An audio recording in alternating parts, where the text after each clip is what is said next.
Hi అండి, welcome back to our channel. నేను మీ కామాక్షి. ఇవాళ మన సింపుల్ అండ్ టేస్టీ రెసిపీ నిమ్మకాయ పచ్చడి. నిమ్మకాయ పచ్చడి టేస్టీగా ఎలా తయారు చేసుకోవాలో ఈరోజు వీడియోలో మనం చూసేద్దామండి. ముందుగా స్టవ్ పైన ప్యాన్ పెట్టుకొని మెంతులని యాడ్ చేసుకోవాలి.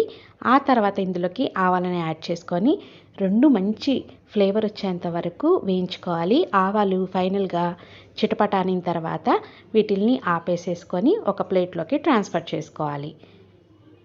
సో ఇక్కడ ఆవాలు చిటపటన్నాయి కదండి. ఇప్పుడు స్టవ్ ఆపేసుకొని ఒక ప్లేట్లోకి వేసుకొని ఆరబెట్టుకోవాలి.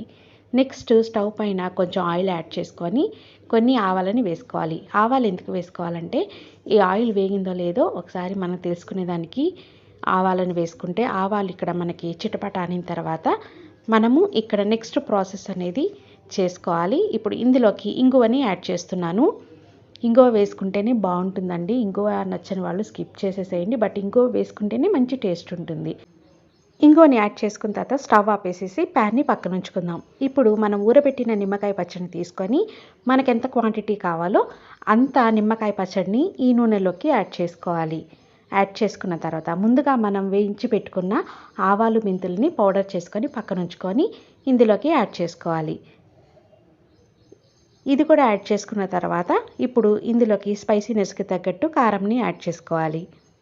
ఇక్కడ నేను 3 మ్యాంగోస్ కారంని యూస్ చేస్తున్నానండి. కలర్తో పాటు టేస్ట్ కూడా చాలా బాగుంటుంది కాబట్టి నేను ఇక్కడ 3 మ్యాంగోస్ కారంని యూస్ చేస్తున్నాను. ఈ కారం అనే కాదండి, మనము మిషన్ పట్టించుకున్న కారంనైనా కూడా మనం యూస్ చేసుకోవచ్చు. బట్ కలర్ డిఫరెన్స్ కోసం నేను ఇది వేస్తున్నానండి. ఇది మంచి కలర్ ఉంటుందన్నమాట, నల్లబడకుండా ఉంటుంది పచ్చడి. అందుకని 3 మ్యాంగోస్ యూస్ చేస్తున్నాను.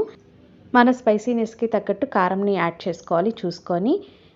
వేసుకొని బాగా మిక్స్ చేసేసుకోవాలి.